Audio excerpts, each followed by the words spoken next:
Optional subject year 2004 section A question number 1। Question 1 के अंतर्गत भी 4 प्रश्न हैं, A B and C D. ठीक है, तो पहले इन चारों प्रश्नों को हम देखते हैं। तो इसमें है कि comment on any 3 of the following in about 200 words each. हमें इनमें सभी प्रश्नों के उत्तर नहीं देने, 4 प्रश्नों में किन्हीं 3 प्रश्नों के ही उत्तर देने हैं और 200 शब्दों की शब्द सीमा का भी ध्यान रखना है। ठीक है, तो ये देखो इसमें चारों के चारों question A B and C D, question number 1 का ये स्टेटमेंट बेस्ड क्वेश्चन है। मतलब किसी महान थिंकर का, पॉलिटिकल थिंकर, पॉलिटिकल साइंटिस्ट का कोई कथन दे दिया गया है, उसे कोट कर दिया गया है और फिर यह पूछने का प्रयास किया गया है कि आप इस स्टेटमेंट से क्या समझते हैं, इस पर कमेंट करें या इस कथन से क्या अभिप्राय है। ठीक है, आप अपनी राय दें। क्वेश्चन नंबर 1 ए देखिए है authority of the master and that of the जो है slave are different from one another. यहाँ जो है एरिस्टोटल कहना चाहते हैं कि जो एक देखो एरिस्टोटल जो है मास्टर और स्लेव को म्यूचुअल बेनिफिशियल की तरफ वो देखते थे। तो यहाँ इस स्टेटमेंट में कहा जा रहा है कि जो अथॉरिटी है, अथॉरिटी मतलब सत्ता, किसकी सत्ता, मास्टर की, या फिर जो राजा है, और एक सत्ता है जिसकी जो गुलाम है, स्लेव है। तो जो मास्टर की सत्ता है उसकी जो अथॉरिटी है और जो स्लेव की अथॉरिटी है, ये दोनों में अंतर है, दोनों में डिफरेंसेस हैं। बात समझ में आया? तो इससे क्या अभिप्राय है और ये कथन किसके द्वारा कहा गया है? तो एरिस्टोटल के द्वारा कहा गया है। तो एरिस्टोटल के जब विचार आप मास्टर एंड स्लेव के बारे में पढ़ोगे, वुमेन के बारे में पढ़ोगे, तब आप इस प्रश्नों को अच्छे से समझ पाओगे और इसके उत्तर को लिख पाओगे। ठीक है, क्वेश्चन नंबर 1 बी देख लो। As soon as a nation appoint representative it no longer free, it no longer exist. देखो ये रूसो का कथन है कि जैसे ही कोई नेशन, कोई भी एक राष्ट्र या राज्य अपने प्रतिनिधित्व को अपॉइंट करता है, उसकी नियुक्ति करता है, उस परिस्थिति में अब वह स्वतंत्र नहीं रहा और ना ही वो एग्जिस्ट करता है। तो ये एक विचारक का कथन है। इस कथन से क्या अभिप्राय है आपको इसमें जो है इसके उत्तर लिखते इसमें बतलाना है। क्वेश्चन नंबर 1 सी है कि rulership can be successfully carried out only with the help of associates, one wheel alone does not turn. देखो ये कौटिल्य चाणक्य का बड़ा ही सुंदर कथन है।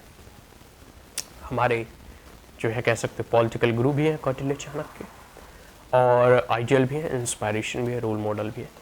कौटिल्य चाणक्य का कथन है कि देखो जो भी एक राजा होता है, पहले ही प्राचीन भारत में भी आप देखोगे तो मंत्रिमंडल होती थी, सभा होता था।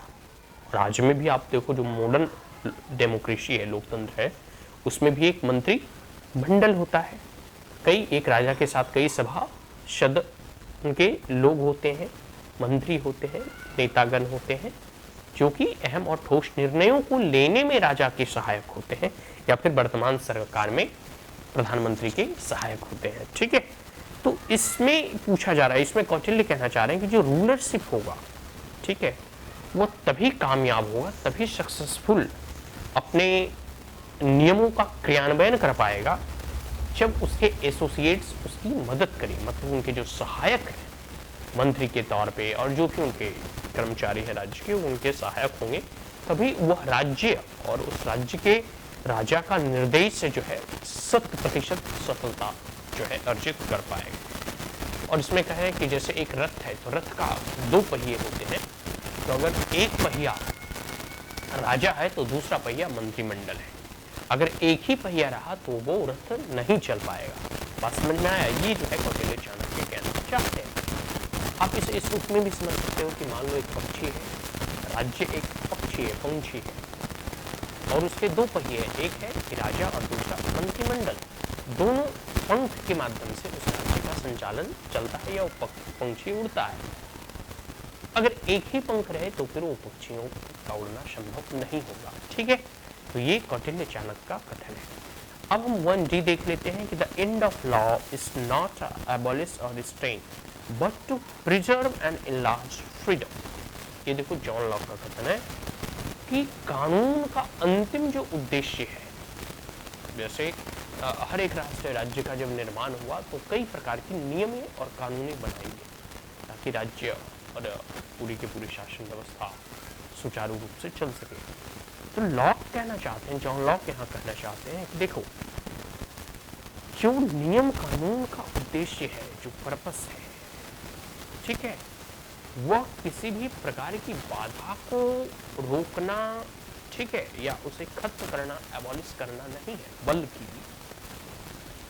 जो स्वतंत्रता है, जो लिबर्टी है, जो फ्रीडम है, उसको कंजर्व करना है, उसे प्रिजर्व करना है और उसे एनलार्ज करना है। बात समझ में आया?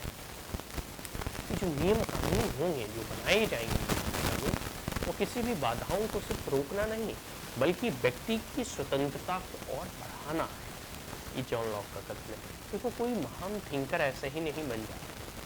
जब तक आप राजनीति शास्त्र का अध्ययन करेंगे, विद्यार्थी रहेंगे, ठीक है, अच्छी बात है, आपके पास इंफॉर्मेशन बहुत होगा, लेकिन एक थिंकर या एक स्कॉलर या एक सबसे ऊपर जो है फिलॉसफर तभी बनता है जो किसी भी क्षेत्र में वो सिर्फ महारत हासिल नहीं करता, उनके पास सिर्फ इंफॉर्मेशन और आंकड़े का जखीरा नहीं है, बल्कि वो किसी भी एक पार्टिकुलर आइडियाज क्रिएटर होते हैं। किसी भी चीज के बारे में वो थिंक करके या चाहते हैं कि देखो ऐसा होना चाहिए इस जगह पे।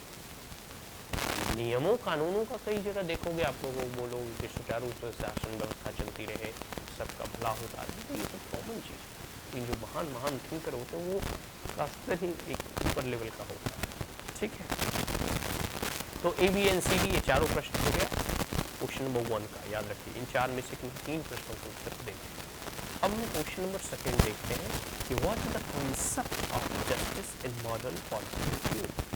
जो आधुनिक राजनीतिक थ्योरी है, इसमें जस्टिस और न्याय का क्या महत्व है, या फिर न्याय से क्या अभिप्राय है। How is it related to liberty and equality. इसके साथ साथ इसी प्रश्न में यह भी आगे पूछा जा रहा है कि जस्टिस, न्याय जो है, किस प्रकार से स्वतंत्रता और समानता से जो है संबंध रखता है। आप इस समझ में, न्याय जो है किस प्रकार से स्वतंत्रता और समानता से संबंध रखता है। अब क्वेश्चन नंबर 3 देखिए, what is the nature of the crisis in political theory. जो पॉलिटिकल थ्योरी का क्राइसिस क्या है। कई बार जो है आप जब राजनीतिक शास्त्र का अध्ययन करोगे तो इसमें आप पढ़ोगे कि पॉलिटिकल थ्योरी और political science mostly decline in nature. तो आप ये जो इसमें प्रश्न पूछा जा रहा है कि तो नेचर ऑफ क्राइसिस क्या है, किस प्रकार की आपदा विपदा पॉलिटिकल थ्योरी से संबंधित है। कैसे एक समय में अधिक बिहेवियरलिज्म की ओर फोकस किया जाने लगा, कैसे एक समय था कि नॉर्मेटिव अप्रोच जो है डिक्लाइन पे था, फिर पोस्ट बिहेवियरलिज्म आया, बहुत सारी चीज़ें हैं। लोग इसका जब अध्ययन करोगे तो आपको समझ में आएगा। इसके साथ साथ इसी प्रश्न में पूछा जा रहा है कि suggest remedies to overcome it. आपको कुछ रेमेडीज बताने हैं, आपको कुछ उपचार बताने कि जो पॉलिटिकल थ्योरी के जो क्राइसिस,